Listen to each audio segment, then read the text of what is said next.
Well, thank you very much, and we're here to talk about a very important subject, education, but also opening our schools. And we have some of our great teachers and parents and a very representative group, and we also have some extraordinary experts with us. I'd like to maybe start off by asking our Vice President to say a few words, and then if you would, Betsy and Kellyanne, and we'll go around and talk to some of the parents and teachers. And thank you all for being here very much. Appreciate it. Please. Well, thank you, Mr. President. I want to thank all of the educators and leaders who are here and a part of a conversation. President Trump made it clear from the time that we made our way through the difficult days of 45 days to slow the spread. The President said we want to work with states to open up America again. But to open up America, we've got to open up America's schools.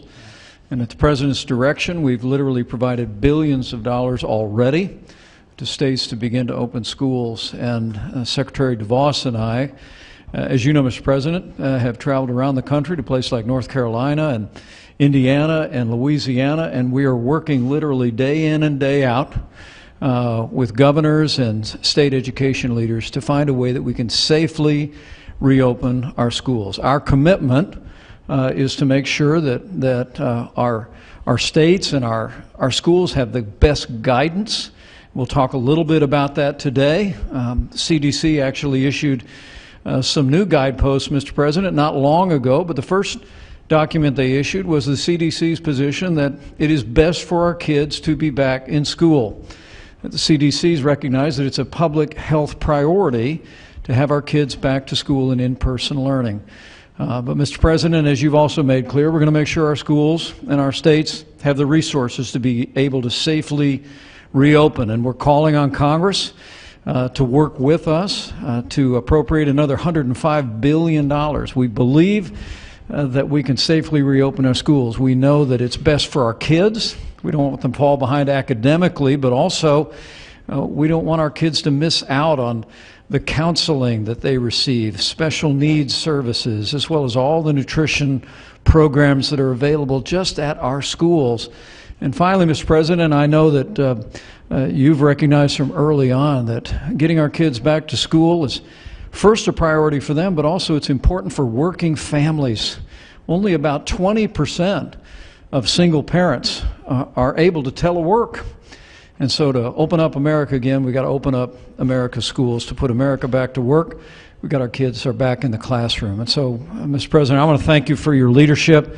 It's great to be here with Secretary of Education, with Kellyanne, and all these remarkable teachers in particular. As you know, I've been married to a school teacher for 35 years. She's preparing to go back to the classroom this fall, and I want to thank all the educators who are here for all the hard work you've done through these difficult days and all the work that you're doing to get our kids back to school. Thank you, Mr. President. Well, Mr. President, thank you so much for your continued bold leadership through this crisis, and particularly with respect to getting kids back to school. It's been a privilege to travel with the Vice President to meet with educators, education leaders, and especially with parents and students to hear about what their needs are as fall quickly approaches. And so I'm just thankful to be here with this group today to listen and learn from you about what your needs are as we anticipate getting back to school. And Commissioner Corcoran, thank you for your bold leadership in Florida, really setting high expectations for all of the students and educators there. We know that for students and their families, they can't be held captive to other people's fears or agendas. We have got to ensure that families and parents have options that are going to work for their child and for their children's education. And so I look forward to this conversation as to how we can ensure that we do not have a one-size-fits-all approach, but that we do ensure every child has a chance to go on learning full-time this fall. Thank you very much, Mr. President, Mr. Vice President, Secretary DeVos. We're here mainly to hear from each of you today. Before I do that, I just wanted to point out that there is a fairly recent Kaiser Family Foundation Health Tracker poll that shows over 65% of America's parents are very concerned that their children will fall behind academically and socially if they don't get back to school.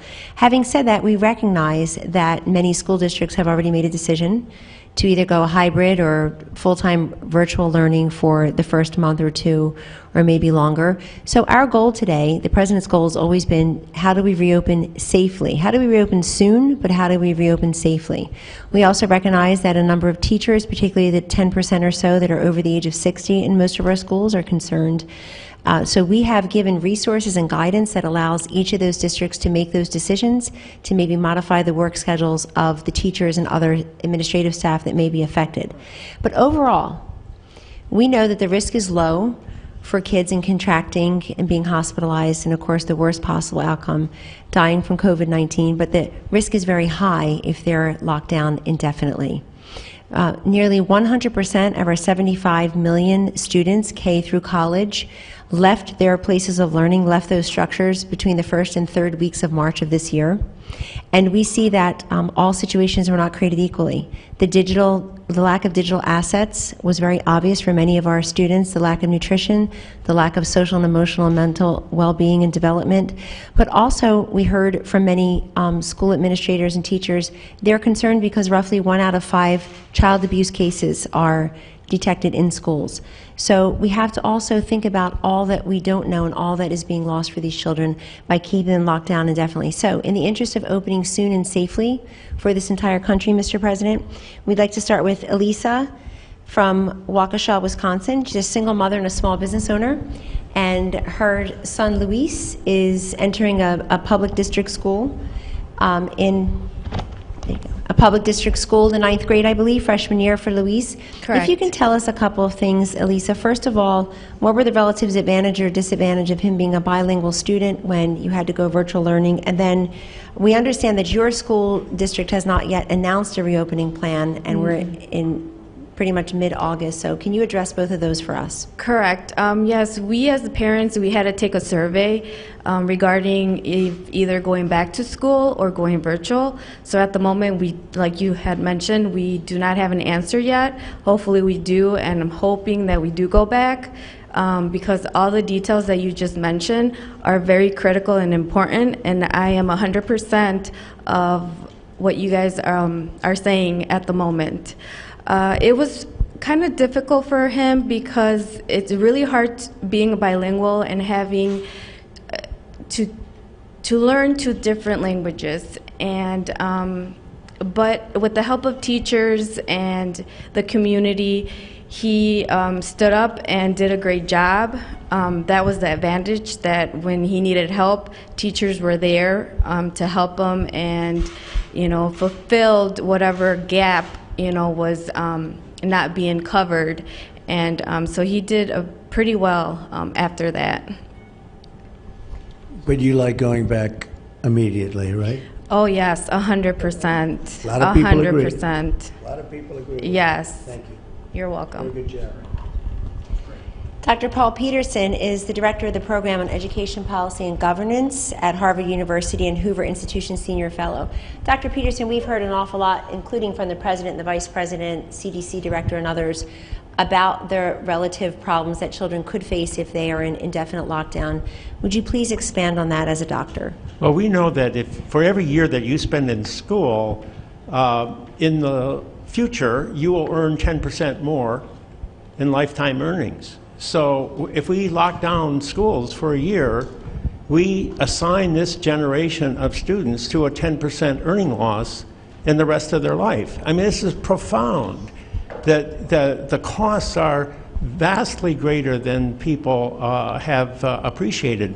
To say nothing about the importance of young people being together with one another. The most important element in social growth is being with your peers, with your own friends and neighbors, and not being isolated in a setting where you don't have social relationships. to say nothing of the medical costs of being isolated and not, you know, I remember when I was a child, I had, the teacher said, you know, he can't see, he needs glasses. Well, I've got some new eyes now, so I can see, but yeah, you are told in school what the problems are, and then you can get those problems solved. All those things are out the door if you're not in school. So sitting in isolation with a computer, looking at a laptop, is not the same as being out there in the real world? You know, at one time, Mr. President, I thought digital learning was the future, but we have learned through this COVID crisis that we haven't got digital learning to the point where you can really engage young people. They've got to be in that classroom. They have to be with their peers. So if you're a presidential candidate and you're sitting in a basement and you're looking at a computer, that's not a good thing? Sounds like it would be the same. Well, I won't put you on the spot. I'm not going to put you on the Thank you very much. A lot of truth to that. Hypothetically speaking, yes. I don't know a single parent who thinks their kid needs more screen time, to your point, Dr. Peterson. Lynn Gronseth from Arkansas. You've been a special education teacher. I think you're entering your 19th year, but you also are considered higher risk for contracting Yes. the coronavirus since you have asthma. Is that correct? Yes. Tell us how you feel about going back to school or the My students. son's a physician, and I will say radiologist at Stanford, and so every time there were rumors and myths, I just called him and said, what are you hearing there? And he never once, not once, said, please don't go back. He knows how much I love my special education students, how much they need those special resources like your speech, my other colleagues provide. The instruction was extremely difficult for my students. A lot wouldn't come to the Zoom meetings. It's just so different. But what I was going to say is I typed the protocols from Springdale Public Schools, and I'm very comfortable with them. They've gone beyond the call of duty. I gave that to my allergist, emailed it to my son, and both of them gave me, with precautions, the ability to go back. And I want to be there for my students and help them navigate through this and make them comfortable to come back safely. That's great. Thank you. Thank you. Thank you very much. Sorry, thank you. Dr. Melanie McGraw-Piasecki from Charlotte, North Carolina, a neonatologist, but also a mom of 3 who I think has been home with the kids, helping them navigate the online world of learning. Could you tell us, both a mom of 3 who's been home with them, but also through your medical experience, how can we learn to safely and quickly return to school? Sure. My children, I would say, did not have a great experience in the spring, particularly my youngest, who was in 1st grade at the time. I think the online learning for the young ones, it just doesn't work. And my school, it's a private independent school, recognized that. And when they go back next week, they're sending the little ones back every day, which I think is great. The middle and upper school ones will be back in a hybrid way every other day. And they've incorporated some choice too. So if parents are not comfortable, they're able to do a full online experience. But we're definitely going back as much as they'll let us. In terms of being a pediatrician, I just think the science is so clear that the risk of death or hospitalization for children with this virus is so, so low. But we know the risk of missing school are catastrophic. We probably don't even know how high they are yet, and they cover so many different areas. So I feel like, Mr. President, thank you for your leadership on trying to get students back in school safely. So appreciate it. And the concept of every other day seems a little ridiculous, right? If you're going to do it, you do it. If you're not going to do it, the concept of going back, even from a management standpoint from the school, every other day seems very strange. I think the idea is they're going to take half the student body on A days and half the student body on B days. And so they can socially distance in the facility doing it that way. And then if you're at home, you'll be watching it on technology. Okay, but you'd rather see them go back, period, right? You'd I would. rather not see that That's at all. right. Okay. That's right. Great job. Thank you very much. Nilsa Alvarez, hi. It sounds like your children are back in school following a decision that you and other parents in Seymour, Tennessee had to make with respect to whether to keep them at home and learn virtually or go back to school. You chose to go back to school. Why, and how is it going so far? Well, the why is very easy. I'm a Hispanic small business owner, so I need my kids in school to run the business. And I know a lot of families, it's a struggle if you're working your business and being a teacher at the same time. It's just not easy. But we made that decision, and I really want to thank the leadership of Governor Bill Lee, who emphasized to the school districts to offer the options of in-person learning and virtual so that parents would have the freedom to choose which education route would be best for their child. The parents in my area and at our school decided to send our kids back. Our kids are excited. There is social distancing. There's a lot of protocols in place. Their temperatures are taken every morning. Everything is going very smooth, but what is really good is that my son and daughter, they understand the seriousness of the virus for those at risk.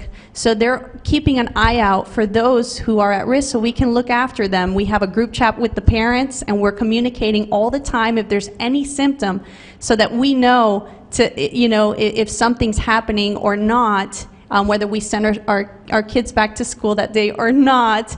And because the virtual class is happening at the same time, our kids will never fall behind. That's great. Thank you very much. Well said. Claudia Valladares, you are a kindergarten teacher at a public school, and we understand you had a very successful in-person summer school experience, which may be very surprising to some people here that actually was happening this summer. Can you tell us that from Lubbock, Texas, and also how does that portend for a successful in-person fall? Yes, I'm from Lubbock, Texas, and I teach at Ramirez Elementary. And we did have a really successful summer school. There were no outbreaks. It was in person. There were precautions with social distancing, 6 feet apart, and children had to wear masks, 10 and older. There was temperatures taken for the staff and the students.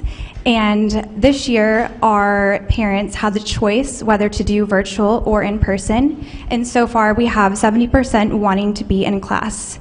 And so we're ready to go, and we start Monday. Very exciting. Right? Thank you. Thank you for all of your leadership with this. Thank you very much. Say hello to everyone. I know the area well. It's great. Thank you. Thank you, Mr. President.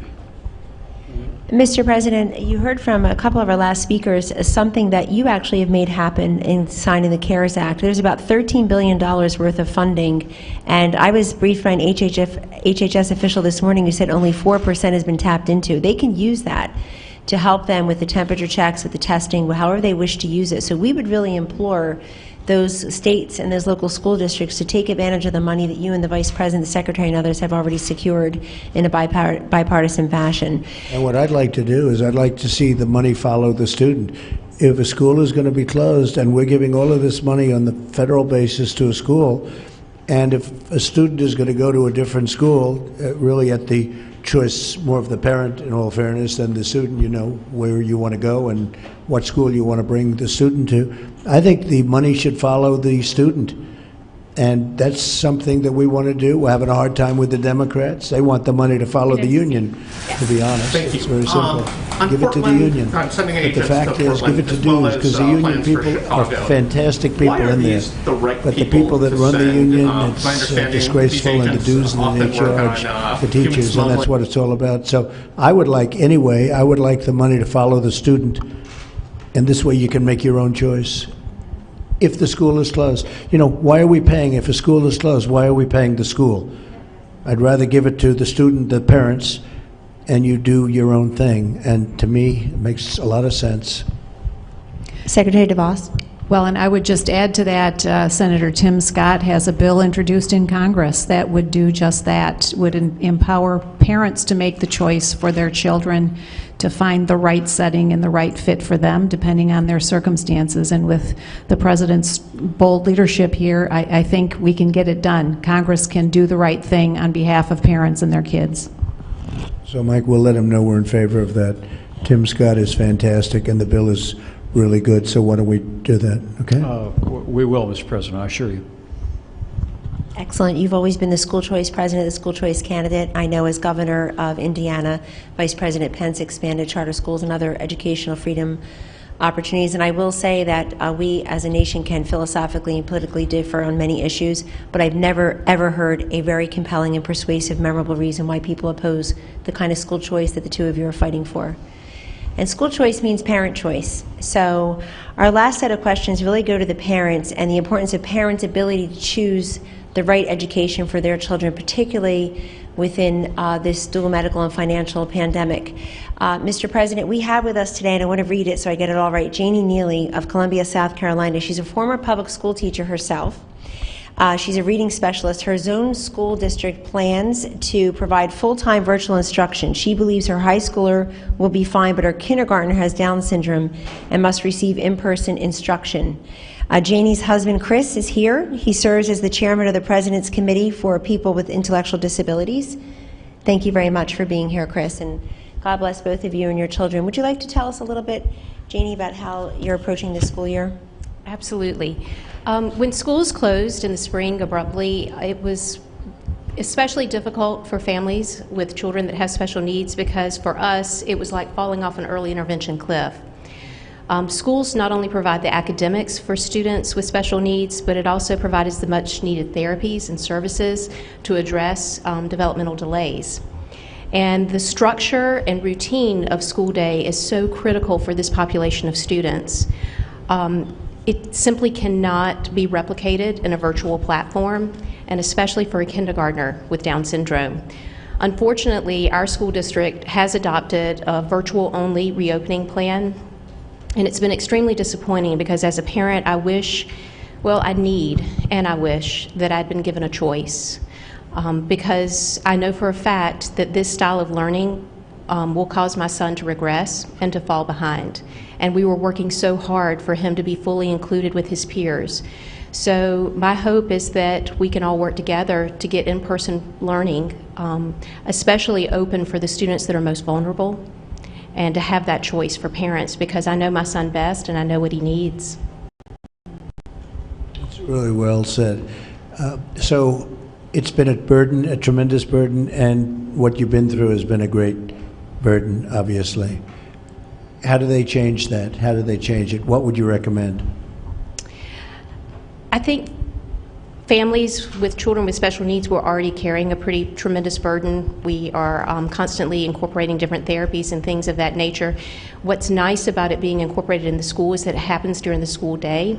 Unfortunately, in my situation, we've now been forced to change and to find another school option for our son. We're fortunate because a lot of families don't have that option, because smaller schools, private schools, parochial schools may not have the staff and the structure to accept children with special needs. So there's not always that option. We're fortunate in that situation, but now my family's taking on the burden of not budgeting and planning for tuition. So having the dollars follow the student is very critical for a family like ours, and now I'm also having to plan all of his therapies on the outside. So we're talking about a kindergartner that's going to school from 8 in the morning till 2:30 in the afternoon, and then he has to have occupational therapy, physical therapy, speech therapy all after school. That's a long day. It's a lot of work. It is. Thank you. Fantastic job. Thank you very much. Thank you. How did she do, Chris? Good? She did excellent. Not bad. Not too bad. Thank you. You know, I think the conversation in America right now, the children with special needs have really been left out. And so, Mr. President, I want to thank this administration. Mr. Vice President, when you and the Secretary came to Columbia a few weeks ago, you addressed that issue, that people with disabilities are being left out. And so what we have here are people that are on the front lines in education that are saying we can open the schools for everyone. I visited 2 schools this week in South Carolina that have charter schools. Students are in class, teachers are there, they're learning, they're playing with each other. I mean, it's been a great experience. So we can do this in America. We can get America back to school and make our education system great. That's great. Thank you very much. Appreciate it. Florida's Commissioner of Education, Mr. Corcoran, you spearheaded an emergency declaration with Governor DeSantis basically to meet the demands of parents for in-person instruction. I'm very struck when I read these parent surveys in many districts. Parents overwhelmingly are saying yes when they are asked, do you feel it is safe for your son or daughter to return to school? And often they're being big-footed by a county health commissioner or a school board. How are you meeting that demand, and how do you know that parents are so in demand in Florida for in-person instruction? What are you hearing? Well, we did exactly as you said. We did an emergency order that basically gave increased flexibility and increased choice to parents, teachers, and the districts, and a certainty in the funding. But if you're not, and what we were saying and what got reported, you know, the same day you said open school, so they said we colluded. I wish I colluded with you. That sounds like a good idea. They like that word. But we opened up, you know, we said you have to open up as an option 5 days a week for school children. And now in Florida, we're in August, our first schools are opening up this week, and throughout August, we'll have all 67 our districts will open up. We've not approved a single plan, to your point and your point, even in our phase 1 counties in southeast Florida. We've told them, you better open up for children with unique abilities on day 1. You cannot do virtual therapies. You can't do virtual, and we just had a forum the other day with another parent who had a Down's child, and he just thrives when he's around other kids, and when he's at home, he's literally being diagnosed with depression because he's not around kids. They have to have that right away. And so we'll open up, and the great news is, we'll have probably, already we have 13 districts that open up this week. Of those 13 districts, this is the amazing thing, to your point, we are being sued by the union bosses, and they are disgraceful, absolutely disgraceful. And so we have multiple suits going. But the reality is, of the districts that opened up this week, 6 of them have almost 100% teacher participation. You know what teachers want? Teachers want to be back in the classroom with their kids. Even if they have an underlying condition, they want to be back. And that's what we're seeing in Florida. And when we get to August 31st, all the districts open up, we're going to have probably 70 to 80% of students in face-to-face options, and we'll have more than that percentage in teachers in the classroom with their students. And there's just no substitute for it. You know, you hear it. We have the largest virtual school in the country. It is a second-tier education. The best education is when you got a great teacher, a great mentor, someone who's got great wisdom, all the children and their peers together getting a great education. And an education, we say, is everything. Education is freedom. Education is the uplifting of the human soul to the glorious light of truth. And to deny a child that kind of education, you're robbing them of a lifetime, not just of earnings, a lifetime of who they are as human beings. And I stole that from Frederick Douglass, but but that is really what education goes to. And that's what, I loved what the Royal Academy said when they said, you're scarring a generation of children for their futures. That's what we're doing when you don't have that option. But hey, if you're a parent, I have 6 children, 2 in elementary school, 1 in middle, 2 in high school, 1 in college, all public school. All of them are going back to school. But I completely respect and wanted to honor the decision of a parent who says, well, what about, I don't feel safe. I think the evidence is overwhelming. We've all seen it. But if you have that right. If you want to do distance learning, we're going to do the best possible way. But to the other 70, 80% of us, we have the right to go back and have our kids get that world-class education. It is interesting because one thing we've learned during this horror show of the China plague is that virtual is not as good as being there. Virtual is just not the same thing. And for a long time we've been hearing how great it would be, how great it would be. Well, we've had the ultimate sample, right? Namely the whole country practically, and it's not as good. We've also learned that telehealth is very good. Telehealth is up 3,500%. It's incredible. Can you imagine that 3,500 where people can stay in their homes, their apartments, wherever they are, and they can not have to go to hospitals and doctors and everything else. That's been an incredible success. You know, who would have thought? That's become tremendous and really has been good. But the virtual learning is not like being in a classroom. And we've learned that, I think, very strongly in almost all cases. People thought for a long time that would be the answer, but that's not the answer. The answer is an old-fashioned one, isn't it? Huh? Thank you. Great job you do in Florida. Thank you very much. Mr. President, our final guest is a mom in Fairfax County, Lindsay Ammon. She's one of the parents who said yes to the question, do you feel safe returning your children to school? And her older daughter will have in Fairfax County just 4 half-days of virtual instruction at her grade level and 1 day off. So Lindsay has decided to exercise her parent choice and do pod homeschooling. Can you tell us about that, please? Yes, absolutely. That's all correct. Everything that everyone has already mentioned, we also had a very poor experience with virtual learning. The kindergarten age, I think, is very difficult, as everyone has already spoken about. But she also, it's important to note, was an absolute lover of learning in general. She is very bright, very eager to learn, and we really watched that all fade. We watched her education deteriorate, and we also really saw her mental health suffer over the course of the spring.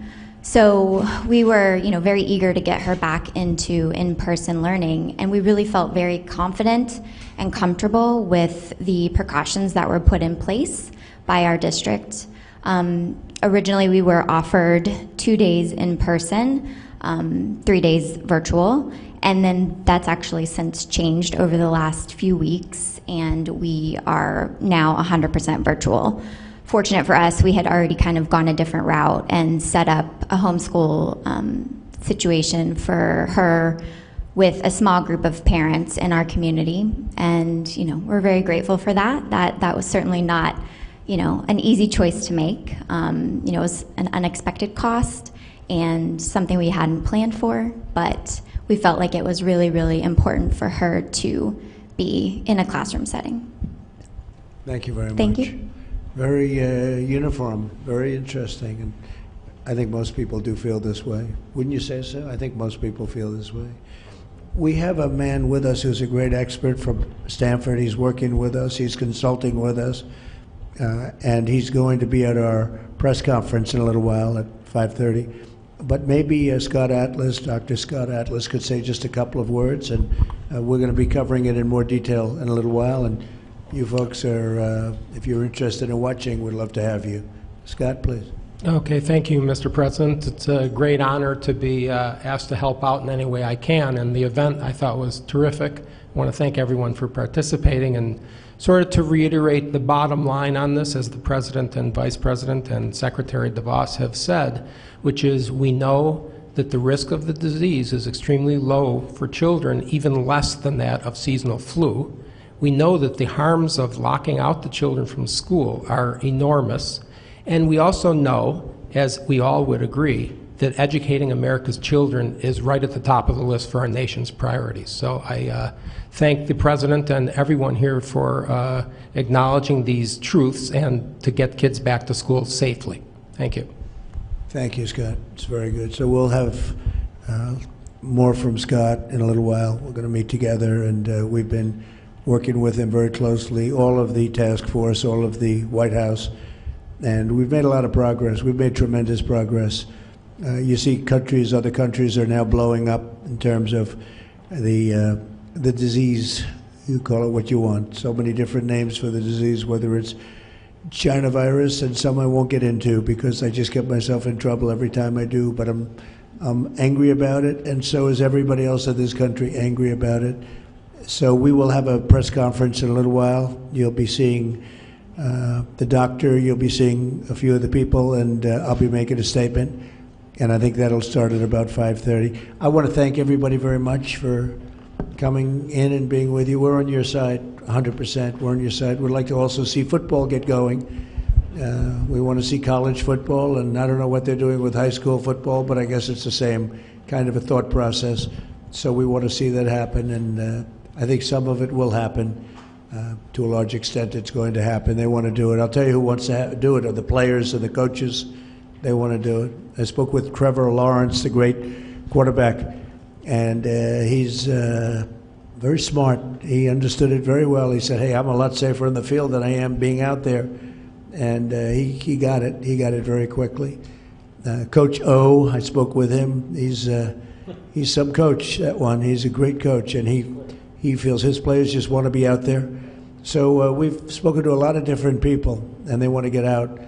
And our country's opening up. We're opening up very strongly. If you look at retail sales numbers, car sale numbers, used car numbers, and employment numbers. We're hiring over the last 3 months the most people ever hired in the history of our country. So you had a lower base, but nevertheless, we hired a tremendous amount, by far the biggest number of people ever hired during a 3-month period, so for the quarter. So I just want to thank everybody. We'll see you folks in a little while, and thank you very much. Appreciate it.